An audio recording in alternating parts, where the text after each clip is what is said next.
Nice quiet night. I did start to hear some voices echoing up from one of the lakes below once the sun came up, but that's not too bad. This bear can is horrifically expensive. It's the Barricade. When I bought it, I actually paid less for the tent I was using at the time. However, bear cans are one of those rare pieces of gear that even I can't seem to wear out, so it's been a reasonable investment. So I only use the bear cans in areas like the Sierra where they are required, but considering, the Sierra is just 5+ hours away from us, it's gotten a lot of use. Personally, I've always been a huge fan of stuff sacks. I find it makes me quicker to pack, unpack, get out of the tent, and also protects my gear a little bit. I have actually seen tents with wear holes due to the bear can rubbing up against a frame. So in general, I have one for my sleeping bag and my pillow. This is my electronics, ditty bag, 10 essentials, first aid kit, peepers, etc., etc. This is clothing, and then this is my tent. In general, I like the aftermarket ones because, for example, most of the tent stuff sacks are so tight, they're hard to get in and out, and they're heavy. I like big, loose stuff sacks that I can jam flat to use more of the room. This particular stuff sack is one I tried out that I don't really like. The idea is the shape kind of fits in better, but this zipper has a habit to catch on some of my lighter weight gear. Jen is always a little taken aback by how quickly I go from sitting in the tent to, everything in the pack and ready to go. Okay, so today I am continuing to follow the PCT.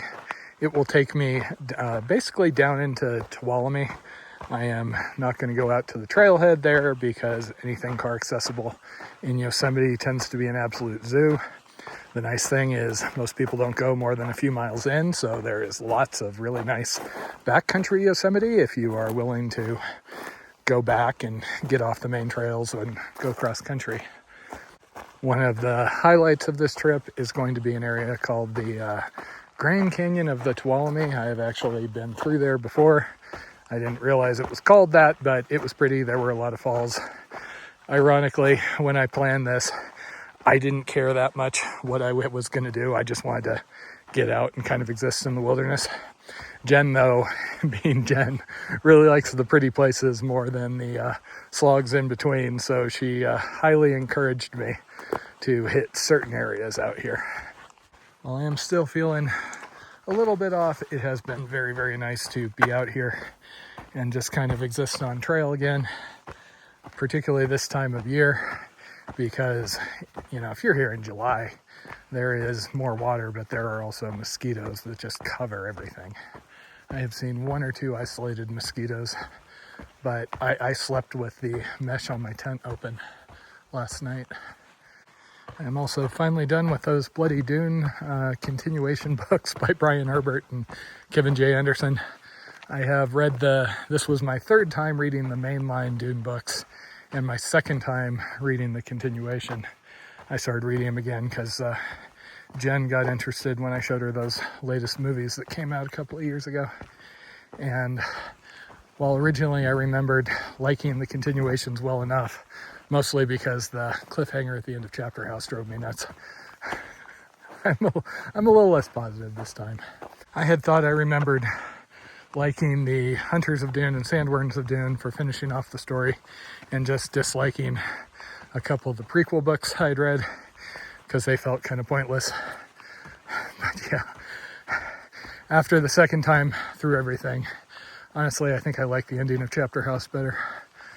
These days, I primarily listen to audiobooks instead of reading on the Kindle, and I generally like listening to audiobooks better when driving or hiking, primarily hiking.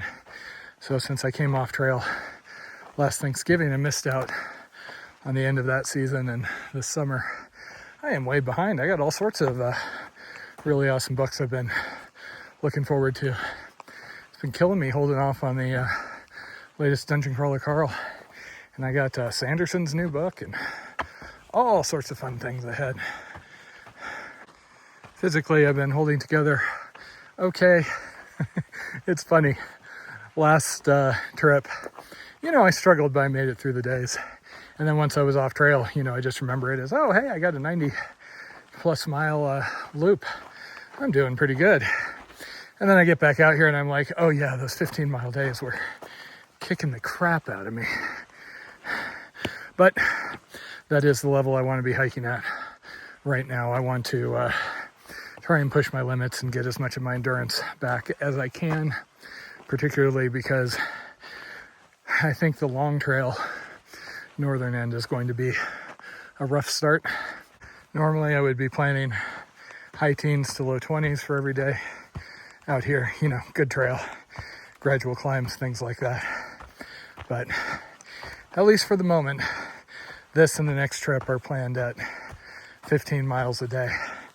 The trick here is going to be, I am largely dropping. I've got a couple of climbs over the next couple of days, but I will have gone from 10,600, 10,800 or so, all the way down to 4,400 again.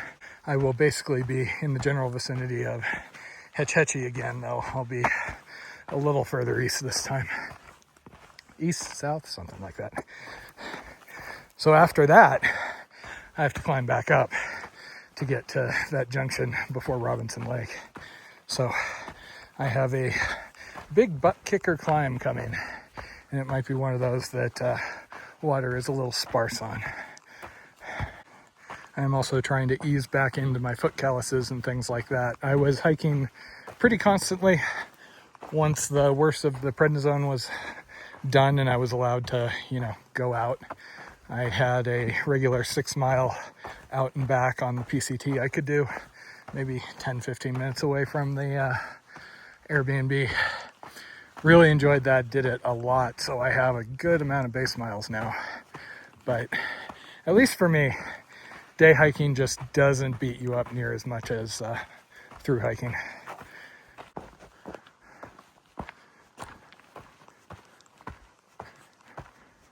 Okay, just ran into a nice lady that was doing a PCT section hike and is also a long trails enthusiast, so we just spent about 15-20 minutes talking about various trails we've done or wanted to do. Interesting thing, she said this afternoon there are supposed to be thunderstorms. She was actually worried about getting over a pass up there, and that just gets me really, really excited because I'm less worried about the lightning or the rain because it usually doesn't last that long and I'm not that exposed here, but it would be nice to kind of get things cooled off and knocked out in some of the dust on the Packer trails.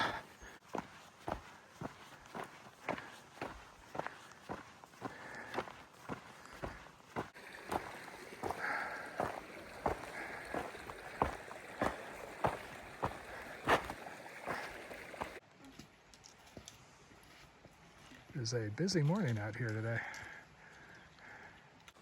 So it is Friday now. I guess it makes sense. More people are on the move back here. Seems like it's mostly folks coming in from Virginia Pass Trail with a couple of folks that are PCT sectioners. I am going to be on the PCT for about the first 10 miles today. I will then get down to Glen Allen High Sierra Camp, and that's where I leave it. The High Sierra camps are one of those kind of oddities out here. The closest equivalent is like, I think the Appalachian Money Club, AMC huts out east, except I know plenty of people that have used those. I have never met anybody who has done any of the High Sierra camps out here. I've gone by them, they have people in them. I hear they're expensive. Somebody must be using them, but yeah, don't know. Glen Allen is in a really pretty spot. When we were there in 2020, when we did the PCT, they were shut down due to COVID, like so many things. So all the tents were knocked down and the cabins were locked. I remember running around really hoping they had a bathroom accessible. So this is the canyon below Virginia Pass. The creek is actually called Return Creek, and I was briefly tempted to try and use Return Creek to get down to Tuolumne-ish area. It goes pretty much exactly where I'm going later in the day. Problem is there's no trail shown. And in general, cross-country bushwhacking in the Sierra isn't bad. We do it a lot for peaks all the time, but that is a pretty long extended section and the contour lines got kind of close in a few places. And one slick rock 40-foot waterfall can really put a crimp in your whole multi-day plan here. Okay, 8 miles to Glen Olin.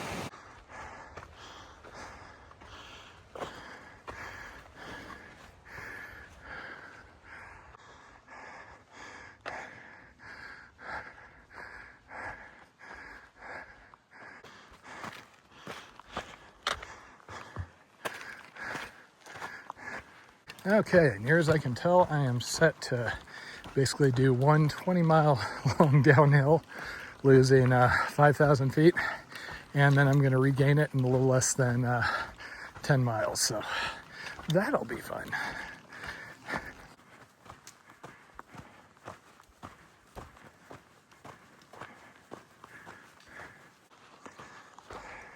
So there's another one of those blazes.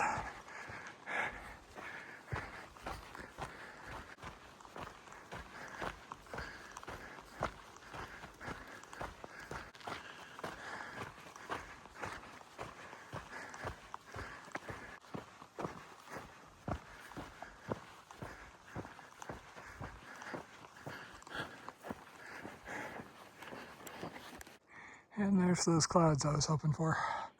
Hopefully it comes down here too.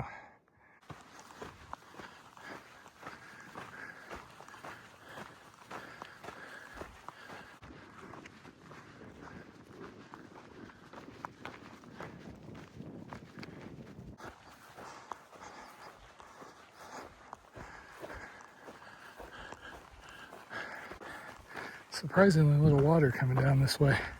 I'm starting to get concerned for that big climb at the far end of Grand Canyon of the Tuolumne.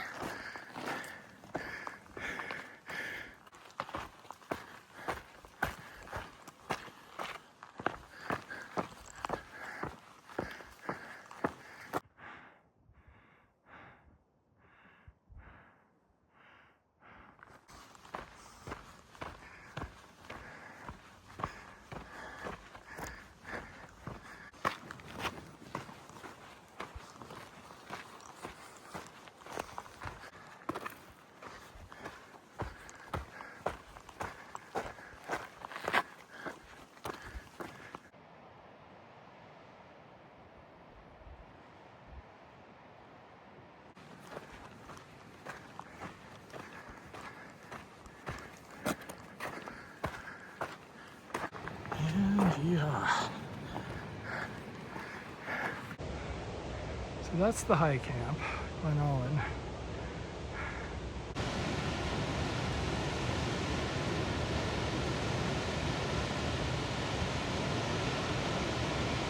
And that would be the start of the Grand Canyon section.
There have been a ton of people back here. Seems like some were fishermen, just with day stuff, so I'm guessing they came from Glen Allen. And then this must be a popular backpack. Most of the groups have been on the younger side. Jen had said something about Grand Canyon of the Tuolumne being a thing, and sure enough, looks like it's a big thing. I'm starting to wonder what my camping options are going to look like, because I'm not going to finish this and get to the climb out of Paiute by the end of the day. They do have some established sites. They do look like they are more group oriented than individual. So I'll have to see if I can find something.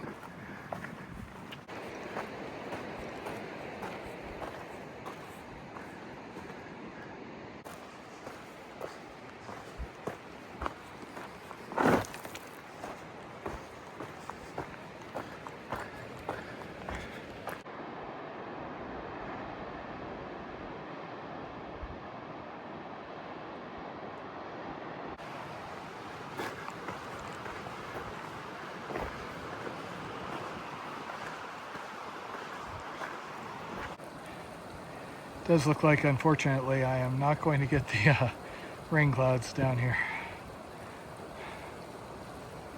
So as of here, I have done my 15 miles today, so I could technically stop. I think I'm going to continue down because I'm worried about the big climb tomorrow. I'm also worried about finding a private campsite, but we'll see. If I was here, I'd probably just cross the river and there's some stuff that looks like it works. And I probably wouldn't get swept over Wagon Wheel Falls, probably.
So unfortunately, I seem to be in a burn zone, so campsites are going to be interesting unless I can get out of this.